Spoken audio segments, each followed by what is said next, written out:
ಸಮಾಧಾನ, ಇನ್ನೆಲ್ಲಿಯ ಸಮಾಧಾನ ಸುಮಿತ್ರೆ? ಯಾರ ಮುಖವನ್ನು ಕಂಡರೆ ನನ್ನ ಬೇಸರವೆಲ್ಲ ಕಳೆಯುತ್ತಿತ್ತು, ಯಾರ ಸಂತೋಷದಲ್ಲಿ ನನ್ನ ಜೀವನವು ಸಾರ್ಥಕವೆನಿಸುತ್ತಿತ್ತು, ಅಂತಹ ಪುತ್ರನನ್ನೇ ಕಾಡಿನ ಪಾಲು ಮಾಡಿದ ಮೇಲೆ ಎಲ್ಲಿಯ ಸಮಾಧಾನ? ನಾನು ಹೇಗೆ ತಾನೇ ಬದುಕಿರಲಿ? ನಾವು ಬದುಕಿರಲೇಬೇಕು ಅಕ್ಕ. ರಾಮನ ಬರವನ್ನು ಕಾಯುತ್ತಾ ಬದುಕಿರಬೇಕು. ಅವನಿಗೆ ಶುಭವನ್ನು ತರುವ ಸುದಿನವನ್ನು ನಿರೀಕ್ಷಿಸುತ್ತಾ ಬದುಕಿರಬೇಕು. ಪಟ್ಟಾಭಿಷೇಕದ ಸುದಿನದ ಮೇಲೆ ವನವಾಸ ಎಂಬ ದುರ್ದಿನ ಆವರಿಸಿಕೊಂಡ ಮೇಲೆ ಇನ್ನೆಲ್ಲಿಯ ಶುಭ ದಿನ? ರಾತ್ರಿ ಕಳೆಯಲೇಬೇಕು, ಬೆಳಕು ಬರಲೇಬೇಕು, ದುರ್ದಿನ ಕಳೆಯಲೇಬೇಕು, ಶುಭ ದಿನ ಬರಲೇಬೇಕು. ಶುಭ ದಿನ ಬರಬಹುದು ಸುಮಿತ್ರೆ, ಆದರೆ ಆ ಶುಭ ದಿನವನ್ನು ಕಾಣಲು ನಾನು ಇರುವುದಿಲ್ಲ. ಅಕ್ಕ, ನೀನು ದೃಢಚಿತ್ತನಾದ ರಾಮನ ತಾಯಿ. ಅವನಲ್ಲಿರುವ ಸತ್ವ ನಿನ್ನಲ್ಲೂ ಇದೆ. ರಾಮ ಬಂದೇ ಬರುತ್ತಾನೆ, ನಿನ್ನ ಪಾದಗಳಲ್ಲಿ ತಲೆ ಇಟ್ಟು ನಮಸ್ಕರಿಸುತ್ತಾನೆ. ಸುಮಿತ್ರೆ, ನನ್ನ ಪುತ್ರಿ ಸೀತೆಯ ಬಗ್ಗೆ ಯೋಚಿಸು. ಹಲವಾರು ಸುಂದರ ಕನಸುಗಳನ್ನು ಹೊತ್ತು ನನ್ನ ಪುತ್ರನೊಡನೆ ಸಂತೋಷದಿಂದ ವಿಹರಿಸಬೇಕಾದ ಅವಳು 14 ವರ್ಷಗಳು ಪತಿಯ ವಿಯೋಗವನ್ನು ಹೇಗೆ ತಾನೇ ಸಹಿಸುತ್ತಾಳೆ? ಅವಳ ದುಃಖದ ಮುಖವನ್ನು ನಾನು ಹೇಗೆ ತಾನೇ ನೋಡಲಿ? ಯಾವ ಮಾತುಗಳಿಂದ ಸಂತೈಸಲಿ? ನಿಜ ಸೋದರಿ, ಮುಗ್ಧ ಹೃದಯದ ಸೀತೆಗೆ ಇದರಿಂದ ಅಪಾರವಾದ ಸಂಕಟವಾಗುತ್ತದೆ. ಆದರೆ ಹಿರಿಯಳಾದ ನೀನೇ ಅವಳನ್ನು ಸಂತೈಸಬೇಕು, ಅವಳಿಗೆ ಧೈರ್ಯ ತುಂಬಬೇಕು. ಅಯ್ಯೋ ಮಗಳೇ ಸೀತೆ, ನಿನಗೆ ಇದು ಎಂತ ಶಿಕ್ಷೆಯಮ್ಮ? ನನ್ನ ಪುತ್ರನನ್ನು ಕೈ ಹಿಡಿದು ಸಂತೋಷದಿಂದ ಜೀವನವನ್ನು ಆರಂಭಿಸಬೇಕಾದ ನೀನು ಎಂತಹ ಕಷ್ಟಗಳಿಗೆ ಗುರಿಯಾದೆ,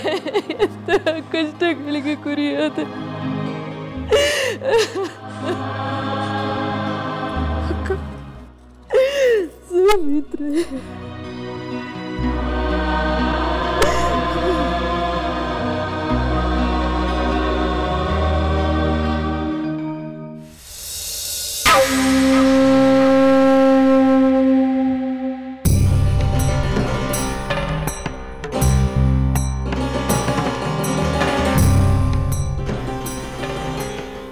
ಮಹಾರಾಣಿ ಇನ್ನೂ ಯಾವುದನ್ನು ಯೋಚಿಸುತ್ತಿರುವರು?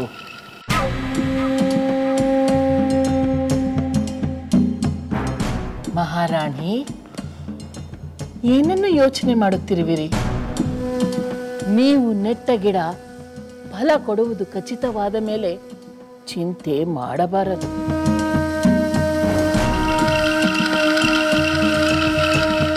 ಮಂಥರೆ, ಫಲವೇನೋ ಕಣ್ಣಿಗೆ ಕಾಣುತ್ತಿದೆ, ಆದರೆ ಅದು ನಮ್ಮ ಕೈ ಸೇರುವುದರೊಳಗಾಗಿ ಎಲ್ಲಿ ಮಣ್ಣು ಪಾಲಾದೀತೋ ಎಂಬ ಚಿಂತೆ.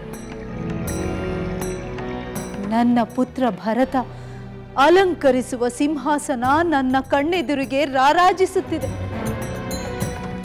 ಆದರೆ ಅವನು ಅದರಲ್ಲಿ ಕೂಡುವನೋ ಇಲ್ಲವೋ ಎಂಬ ಸಂದೇಹ ನನ್ನನ್ನು ಬಾಧಿಸುತ್ತಿದೆ ಮಂಥರೆ.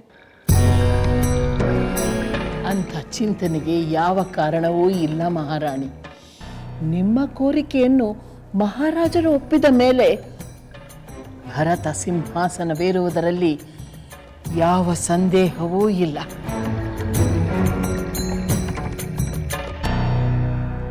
ಆದರೂ ಮಂಥರೆ, ಎಲ್ಲೋ ಏನೋ ಅಡ್ಡಿ ಆಗಬಹುದೆಂಬ ಆತಂಕ ನನ್ನ ಮನದ ಮೂಲೆಯಲ್ಲಿ ಇಣುಕುತ್ತಿದೆ ಮಂಥರೆ.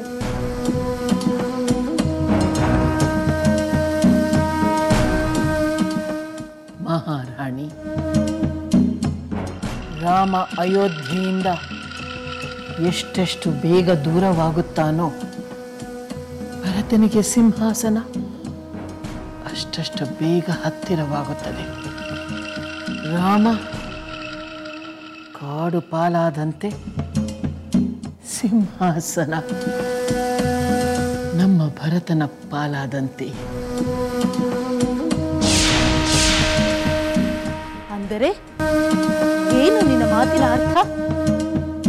ರಾಮ ಇನ್ನೂ ಅರಣ್ಯದ ಕಡೆಗೆ ಹೊರಟಿಲ್ಲ, ಅವನನ್ನು ಆದಷ್ಟು ಬೇಗ ಹೊರಡುವಂತೆ ಮಾಡು ಎಂದು ಹೇಳುತ್ತಿರುವೆಯಾ? ಅಥವಾ ಅವನು ವನವಾಸಕ್ಕೆ ಹೋಗದಂತೆ ಇಲ್ಲಿಯೇ ನಿಂತು ಬಿಡುತ್ತಾನೆ ಎಂದು ಹೇಳುತ್ತಿರುವೆಯಾ? ಮಹಾರಾಣಿ, ರಾಮನ ನಿರ್ಧಾರವನ್ನು ಕದಲಿಸಲು ಯಾರಿಂದನೂ ಸಾಧ್ಯವಿಲ್ಲ. ಇದ್ದರೆ ಅದು ಅವನ ತಾಯಿ ಕೌಸಲ್ಯಿಂದ ಮಾತ್ರ ಸಾಧ್ಯ. ಅವನ ಪಿತೃಭಕ್ತಿ ಮಾತೃಭಕ್ತಿ ಎಷ್ಟೆಂದು ನಿಮಗೇ ಗೊತ್ತಲ್ಲ. ಅಂದರೆ ಆ ಕೌಸಲ್ಯ ತಡೆದರೆ ರಾಮ ನಿಂತು ಬಿಡುವನೆ? ಹಾಗೇನಾದರೂ ಆದರೆ ನನ್ನ ಪುತ್ರ ಭರತ ಸಿಂಹಾಸನವನ್ನೇರಲು ಹೇಗೆ ಸಾಧ್ಯ ಮಂತರೆ? ಶಾಂತರಾಗಿ ಮಹಾರಾಣಿ, ಆ ಚಿಂತೆಯನ್ನು ಬಿಡಿ. ಕೌಸಲ್ಯ ರಾಮನ ವನವಾಸಕ್ಕೆ ಅಪ್ಪಣೆ ಕೊಟ್ಟಾಯಿತು. ಹೌದೇ? ಅಬ್ಬ, ಈಗ ನನಗೆ ಸಂತೋಷವಾಗುತ್ತಿದೆ. ಹೌದು ಮಹಾರಾಣಿ, ನಮ್ಮ ಸಖಿ ಕಲಾವತಿ ಕಂಡು ಬಂದಿದ್ದಾಳೆ. ರಾಮನ ವನವಾಸಕ್ಕೆ ಯಾವ ಸಂದೇಹವೂ ಇಲ್ಲ. ಅಂದ ಮೇಲೆ ನನ್ನ ಪುತ್ರ ಭರತ ಸಿಂಹಾಸನವನ್ನೇರಲು ಯಾವ ಸಂದೇಹವೂ ಇಲ್ಲ. ಹೌದು ಮಹಾರಾಣಿ, ಅದಕ್ಕೆ ನಾನು ಹೇಳುತ್ತಿರುವುದು, ತಾವು ನಿಶ್ಚಿಂತೆಯಿಂದ ನಿದ್ರೆ ಮಾಡಿ ಸ್ವಲ್ಪ ಹೊತ್ತು ವಿಶ್ರಾಂತಿ ಪಡೆಯಿರಿ. ಇಡೀ ರಾತ್ರಿ ಈ ನಿಮ್ಮ ದೇಹ ಮನಸ್ಸು ಎರಡು ನಿದ್ರೆ ಇಲ್ಲದೆ ದಣಿದಿದೆ. ಹೌದು ಮಂತರೆ, ನನಗೆ ಕೊಂಚ ವಿಶ್ರಾಂತಿ ಬೇಕು. ನೀನಿನ್ನು ಹೊರಡು. ಅಪ್ಪಣೆ ಮಹಾರಾಣಿ.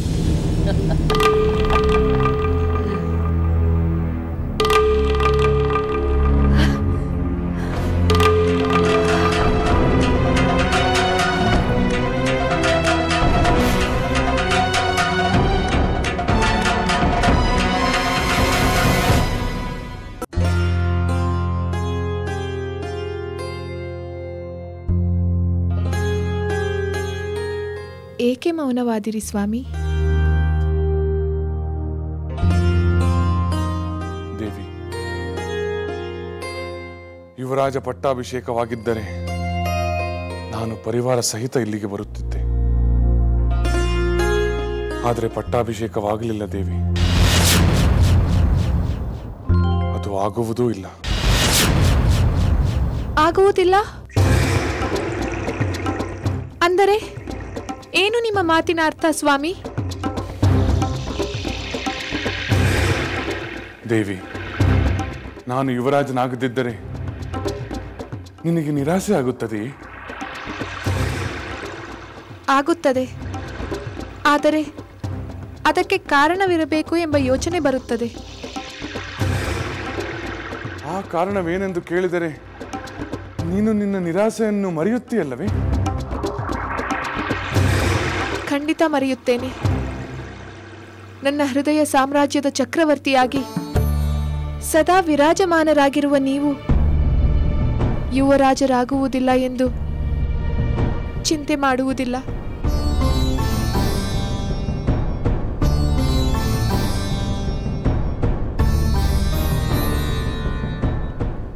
ಇದು ನನ್ನ ಪ್ರೀತಿಯ ಸತಿಯ ಹೃದಯದ ಮಾತುಗಳು. ಹಾಗಾದರೆ ಆ ಕಾರಣವೇನೆಂದು ಹೇಳಿ ಸ್ವಾಮಿ.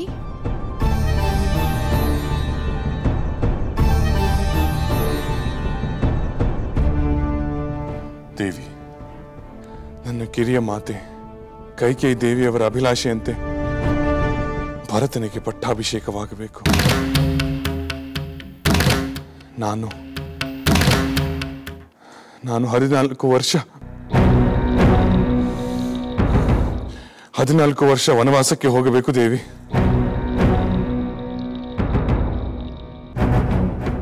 ಸ್ವಾಮಿ, ನಿಮಗೆ 14 ವರ್ಷ ವನವಾಸವೇ? ಇದು ನಿಜವೇ? ಹೌದು ದೇವಿ, ಇದು ನಿಜ. ನೀವೇಕೆ ವನವಾಸಕ್ಕೆ ಹೋಗಬೇಕು? ಇದು ತಂದೆಯವರ ಆಜ್ಞೆ ದೇವಿ. ಪಿತೃವಾಕ್ಯ ಪರಿಪಾಲನೆಯ ಧರ್ಮವನ್ನು ಪಾಲಿಸಲು ನಾನು ವನವಾಸಕ್ಕೆ ಹೋಗಲೇಬೇಕು. ಇಲ್ಲ, ನಾನು ನಂಬಲಾರೆ. ನಿಮಗೆ ವನವಾಸವೆಂದರೆ ಯಾರು ನಂಬುತ್ತಾರೆ? ಇಲ್ಲ.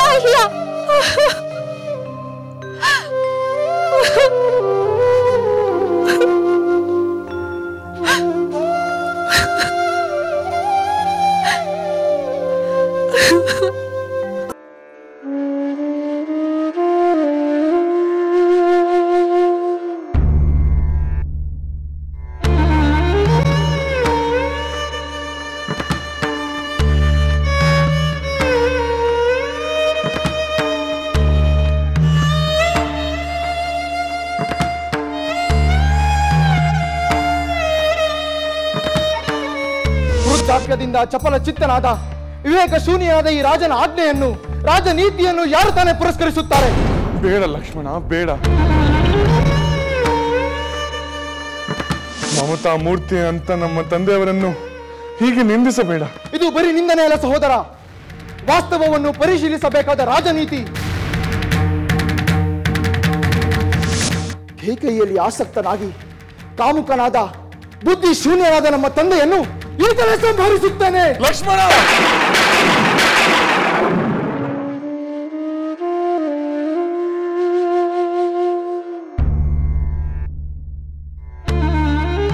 ಸ್ವಾಮಿ,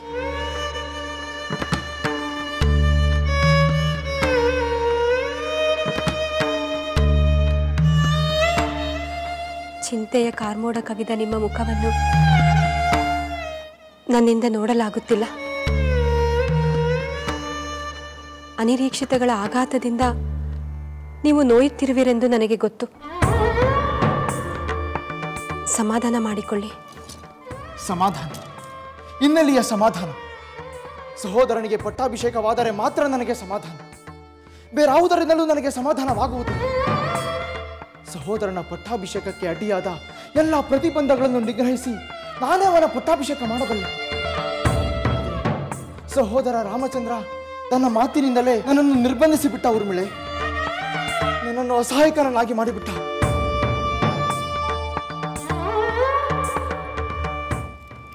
ಸ್ವಾಮಿ, ಪಿತೃವಾಕ್ಯ ಪರಿಪಾಲನೆಗಾಗಿ ಕೈಗೊಳ್ಳುತ್ತಿರುವ ವನವಾಸ ಅವರಿಗೆ ದುಃಖವನ್ನುಂಟು ಮಾಡದಿರಬಹುದು. ಆದರೆ ಪತಿಯ ವಿಯೋಗದಿಂದ ನನ್ನ ಸಹೋದರಿ ಸೀತೆ ಪಡುವ ಸಂಕಟವನ್ನು ನಾನು ಸಹಿಸಲಾರೆ. ಮಾತೆ ಕೌಸಲ್ಯ ದೇವಿಯವರು ಪುತ್ರ ವಿಯೋಗದಿಂದ ದುಃಖಿಸುವುದನ್ನು ನಾನು ನೋಡಲಾರೆ. ವನವಾಸಕ್ಕೆ ತೆರಳುವಂತೆ ಆಜ್ಞೆ ಮಾಡಿದ ಮಹಾರಾಜರು ತಾನೇ ಸಂತೋಷದಿಂದಿರುತ್ತಾರೆಯೇ? ಸಾಕು, ತಂದೆಯ ಹೆಸರನ್ನು ಕೇಳಿದರೆ ನನ್ನ ಕೋಪ ಕೆರಳುತ್ತದೆ. ಕಾಮಾಂಧನಾದ ಅವರು ಧೂರ್ತ ಪತ್ನಿಯ ದುಷ್ಟ ಮಾತಿಗೆ ಮರುಳಾಗಿ ಪರಮ ಪ್ರಿಯನಾದ ಪುತ್ರನನ್ನು ಕಾಡಿಗಟ್ಟುತ್ತಿರುವವರ ಮೇಲೆ ನನಗೆ ಕಿಂಚಿತ್ತು ಗೌರವಾಧಾರಗಳಿಲ್ಲ. ರಾಮಚಂದ್ರನೇನಾದರೂ ಅಡ್ಡಿಪಡಿಸದಿದ್ದರೆ ನಾನು ಅವರನ್ನು ಸೆರೆಮನೆಗೆ ದೂಡಿ ರಾಮಚಂದ್ರನ ಪಟ್ಟಾಭಿಷೇಕವನ್ನು ನೆರವೇರಿಸುತ್ತಿದ್ದೆ. ಭಗವಂತ, ಇದೆಂಥ ವಿಪರ್ಯಾಸ! ಸೋದರನ ಮೇಲಿನ ಪ್ರೀತಿಗಾಗಿ ತಂದೆಯ ಮೇಲೆ ಇಷ್ಟೊಂದು ಕ್ರೋಧವೇ? ಪುಣ್ಯಕ್ಕೆ ರಾಮಚಂದ್ರರೇ ತಡೆದು ನನ್ನ ಪತಿಯ ಅಧರ್ಮ ಕಾರ್ಯವನ್ನು ತಪ್ಪಿಸಿದರು.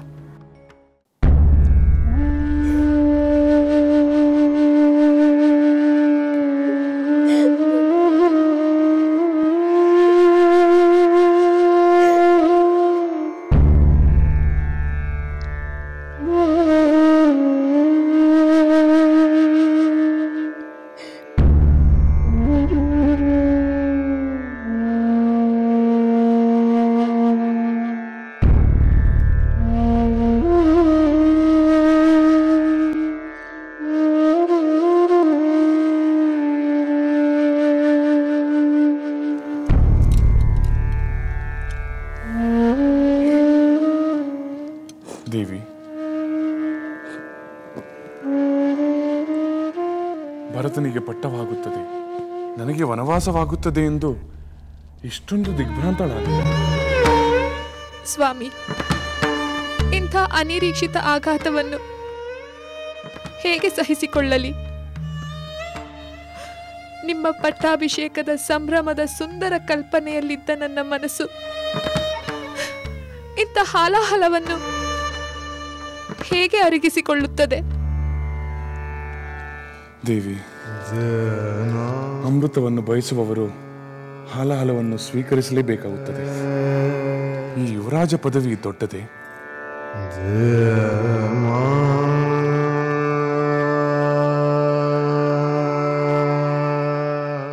ಇಲ್ಲ ಸ್ವಾಮಿ, ನಿಮ್ಮ ಪ್ರೇಮದ ಮುಂದೆ ಯುವರಾಜನ ಪದವಿ ಏನು? 3 ಲೋಕಗಳ ಚಕ್ರವರ್ತಿಯ ಪದವಿಯು ನನಗೆ ತೃಣ ಸಮಾನ.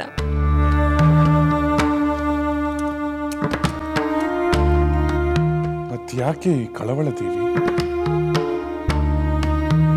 ಪ್ರಾಣಪ್ರಿಯರಾದ ಪತಿಗೆ 14 ವರ್ಷ ವನವಾಸವೆಂದರೆ ಯಾವ ಸತಿಗೆ ತಾನೆ ಕಳವಳವಾಗುವುದಿಲ್ಲ? ಕಿರಿಯ ರಾಣಿಯವರು ನಿಮ್ಮ ವಿಷಯದಲ್ಲಿ ಏಕೆ ಇಷ್ಟೊಂದು ಕಠಿಣರಾದರು? ದೇವಿ, ನನ್ನ ಮಾತೆ ಕೈಕೇಯಿ ದೇವಿಯವರ ಮೇಲೆ ನೀನು ಕೋಪಿಸಿಕೊಳ್ಳಬೇಡ. ಹಿಂದೆ ನನ್ನ ತಂದೆಯವರು ಕೈಕೇಯಿ ದೇವಿಯವರಿಗೆ 2 ವರಗಳನ್ನು ಕೊಟ್ಟಿದ್ದರಂತೆ. ಆ ವರಗಳನ್ನು ಇಂದು ಕೇಳಿ ತಂದೆಯವರನ್ನು ವಚನ ಪಾಲನೆಯ ಧರ್ಮ ಸಂಕಟದಲ್ಲಿ ಸಿಲುಕಿಸಿಬಿಟ್ಟರು. ಆ ವರಗಳಲ್ಲಿ ಒಂದು ವರದಂತೆ ಭರತನಿಗೆ ಪಟ್ಟಾಭಿಷೇಕ, ಇನ್ನೊಂದು ವರದಂತೆ ನನಗೆ 14 ವರ್ಷಗಳ ಕಾಲ ವನವಾಸ.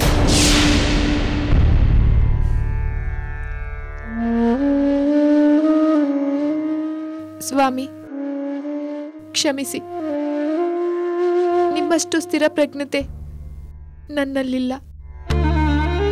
ನನ್ನ ಪ್ರತಿಕ್ರಿಯೆಯಿಂದ ನಿಮಗೆ ಬೇಸರವಾಗಿದ್ದರೆ ನನ್ನನ್ನು ಕ್ಷಮಿಸಿ.